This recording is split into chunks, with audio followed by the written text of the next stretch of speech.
I think that it's important to talk about it where you feel comfortable to do that. It doesn't matter who that's with, if that's friends or family.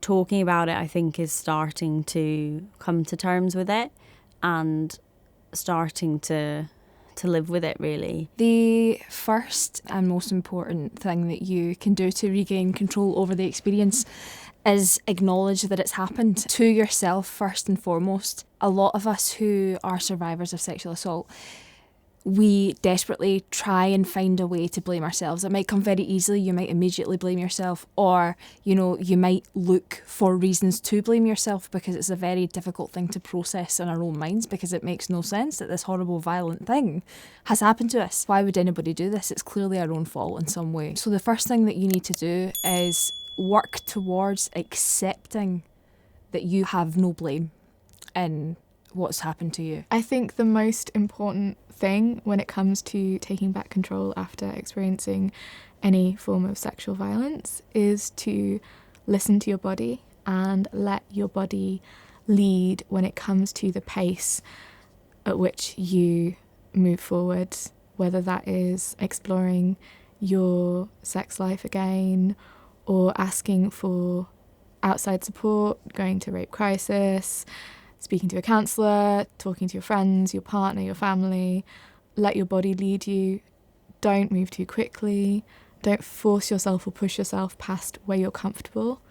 Just really spend time respecting your own boundaries and being patient and compassionate with yourself, because you are the only person who knows what you're going through and can do that to the best possible extent that you will need. I think coming to terms with something traumatic that has happened to you can be a really difficult thing to do, and it can be really difficult for people to recognise whether something is sexual violence or not, because the conversations that we have in public about what that looks like very often don't marry up to people's experiences.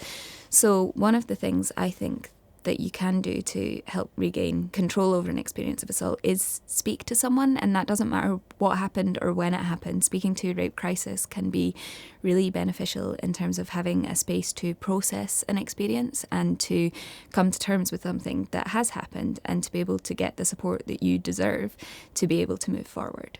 Something that's really important to me is kind of regaining control over your body, or sort of feeling connected to your body, because I think if you are sexually assaulted or raped, you become really detached from your body, because I can't really describe it. You just feel quite disgusting, to be honest. I think that's probably a feeling that a lot of people have experienced if they've gone through something like that. So it's important to try and find your way back to your body, if you like. There is no set timeline for getting over sexual assault, so go at your own pace.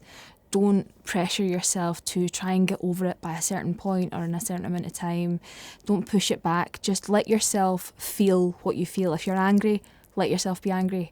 If you're sad and feel grief, let yourself be upset about it. Try your best not to block it out of your mind and just allow yourself to feel.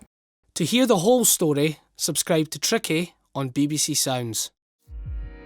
BBC Sounds. Music, radio, podcasts.